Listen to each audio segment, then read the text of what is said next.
24-এর গণ অভ্যুত্থানের সূত্রপাত হয়েছে মানুষের একটা স্বপ্নের জায়গা থেকে, এবং সেটা আমাদের যে প্ল্যাটফর্ম থেকে গণ অভ্যুত্থান হয়েছে তার নামের মধ্যেই রয়েছে।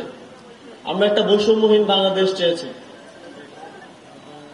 ইতিপূর্বে বাংলাদেশে এলাকা ভিত্তিক যে বৈষম্য, এবং আপনারা দেখেছেন যে এলাকা থেকে প্রধানমন্ত্রী আসে, যে এলাকা থেকে মন্ত্রী আসে সেখানকার উন্নয়ন হয়, অন্যান্য এলাকার উন্নয়ন হয় না।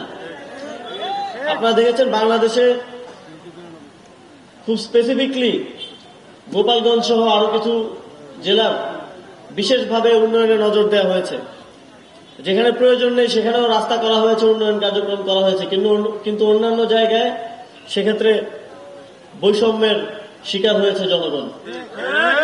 তার মধ্যে রংপুর সহ উত্তরবঙ্গ একটা অন্যতম জায়গা।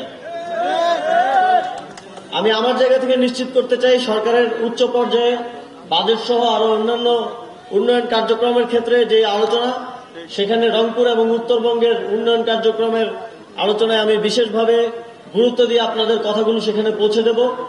এবং আপনারা জানেন স্থানীয় সরকার, পল্লী উন্নয়ন ও সমবায় মন্ত্রণালয় অনেক উন্নয়ন কার্যক্রম করে থাকে। আমাদের স্থানীয় পর্যায়ে যে উন্নয়ন কার্যক্রম, সেক্ষেত্রে যেন কোনো প্রকার বৈষম্য না থাকে। দেশের বাকি জেলাগুলোতে যেভাবে উন্নয়ন কার্যক্রম হয় সেটা যেন রংপুর সহ উত্তরবঙ্গে নিশ্চিত হয়।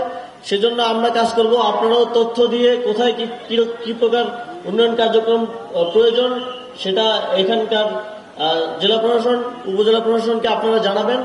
তাদের মাধ্যমে আমরা সার্ভে করে অতি দ্রুত সময়ের মধ্যে পীরগাছা ইউনিয়ন সহ রংপুর জেলার বিভিন্ন উপজেলার সেই সার্ভেগুলো নিব, যে কি কোথায় রাস্তা, কোথায় কালভার্ট এবং ব্রিজের প্রয়োজন, এবং সেটা বাস্তবায়নে মন্ত্রণালয় থেকে আমি নির্দেশনা দেওয়ার মাধ্যমে সেটা দ্রুত বাস্তবায়নের ব্যবস্থা গ্রহণ করব।